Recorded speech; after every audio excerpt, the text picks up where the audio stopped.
First we went to Antigua.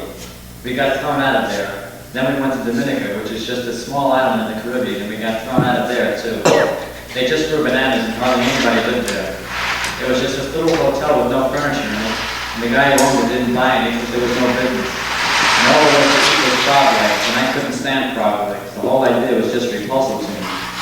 And then we went to this other hotel, and there was this great stream, a mountain stream, going by real fast, and we'd swim across it 20 feet upstream. You could just lie there in the water, and the current would just hold you up. It was a lot of fun. It was really cold. There was Susan Meston there, and her husband Ralph wasn't there yet, so Susan and Timothy had a thing going. And when we were on Antigua, where Jackie Kennedy used to go, we stayed at some English guy's hotel called the Bucket of Blood that was on the beach. We rented the whole place until we got thrown out. And I remember there was some guy there who was really big, huge, tall, and sort of like he flipped out from acid and would just sit there out in the yard, and he'd just sit there staring intensely ahead with his fists clenched. And then he'd stand up suddenly. He'd just bolt upright, and he'd stand there a long time, and then sit down again. And he'd do that all day. It was weird, you know. I didn't understand what was happening. I guess he was stoned and he flipped out. And we were thrown out of there, and then we all came back to Massachusetts.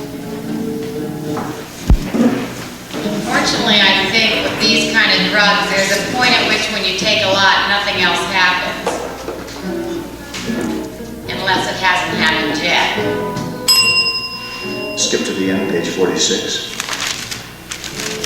A question from a young man in the audience. You both talk of power, one of the individual, the other of the state. Yet you disregard the power of the Lord. The power of God shall return. Let us learn to love one another and not preach greed and escape through drugs and so on and so forth. And Mr. Liddy says, thank you for the poem. I'll answer that poetically as best I can. This will be a brief poem. May the bleeding piles possess thee. May thorns adorn your feet. May crabs as big as turds crawl on your balls and eat.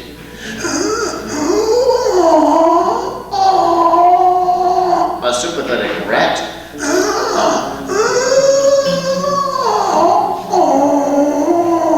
may your spine fall through your asshole and break your fucking neck.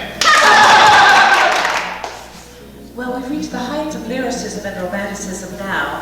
I don't think we can top it. We have to be out of here very soon, so I think the time has come for us to, thank you. Thank you very much. I want to tell you that this is one of the best groups we've ever been in front of. You're the feistiest, the noisiest, the rowdiest group. We thank you very much, all of us. Thank you. Musica? Musica! Please. Oh, we have one more question? Please. I think we have time for one more question from the floor. My name is Earl Sandel, and my question is directed at Dr. Leary. Personally, he'll be able to answer my question, and let me inform you that I did serve in Vietnam with Marine Corps, and I came back, and I was shot in the face with a shotgun. I have over 130 pellets left in my brain. My eyes are made of plastic, and the people that did this got the false courage to do it because they followed the teachings that you put out in your books. And because of this false courage, I stand before you, and you made a statement that you have never seen a victim of drugs, and that I stand here, and because I do believe in God, I forgive you for your cheap thrills. Thank you. Dr. Leary? How do you feel? How do you feel about that? Seeing somebody in front of you because of your teaching in the condition that I am? Mr. Leary, answer me that question. Did this happen to you? I'm very sorry this happened to you. Did it happen in Vietnam? No, this happened here in the States by people that followed your teaching. They were high on LSD, and because of LSD, they got the false courage to do what they've done. Well, I'm certainly opposed to that, and I think that's the most terrible thing I've ever heard. I denounce the people that did this to you.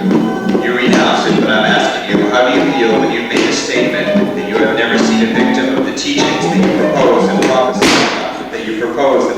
and bounce off in your books and all that, but getting high on the cheap thrill of drugs instead of getting high on the natural thrill?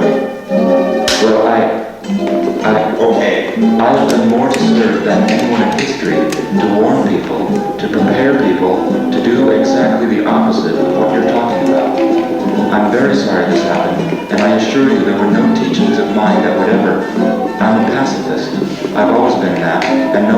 took up a gun, drunk or sober, can say, I'm a pacifist. I've always been that. And no one that ever took up a gun, drunk or sober, can say they were a follower of mine. They were following teaching. They were looking for a cheaper than drugs. They used LSD, the false courage that LSD gave them, they got, and they were under hallucinations. They were under some kind of trip. That the house was there because of the colors, because the bushes were jumping around in them and all. That they have to start shooting. In the end, my answer. So thank you, and I hope you can sleep very peacefully. But I found my face on the walls, and I stumbled and tripped. God bless you. Good night. What is this? God bless you, and good night. Dr. Leary, how do you feel? I feel very sad.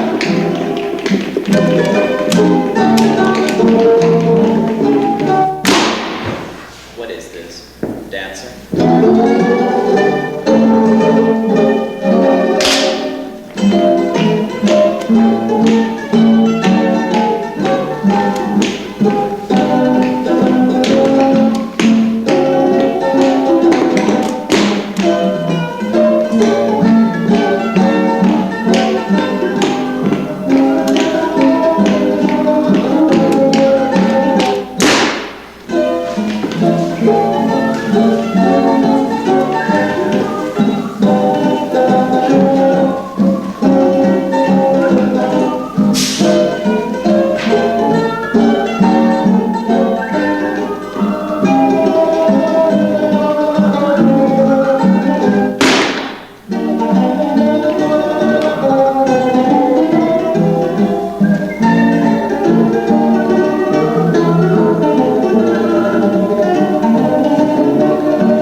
Thank you for coming. Good night.